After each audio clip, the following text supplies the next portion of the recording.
أيها الناس اتقوا الله تعالى، لقد مضى من شهركم عشره الأول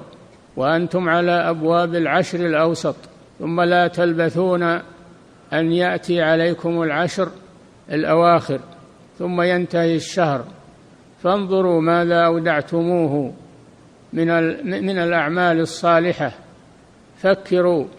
بماذا مضى ما مضى منه وبماذا تقضون ما بقي، فكروا في أنفسكم، فمن كان محسنا فليواصل وليتمم بالإحسان، ومن كان مفرطا وغافلا فليتب إلى الله مما مضى ويستدرك ما بقي، فإن الأعمال بالخواتيم. فاتقوا الله عباد الله، حافظوا على شهركم الذي جعله الله فرصة لكم في حياتكم، لا تضيعوها. شهر عظيم، شهر الصيام والقيام، تغلق فيه أبواب النيران وتفتح فيه أبواب الجنان، ويصفد فيه الشيطان، ويقال يا باغي الخير أقبل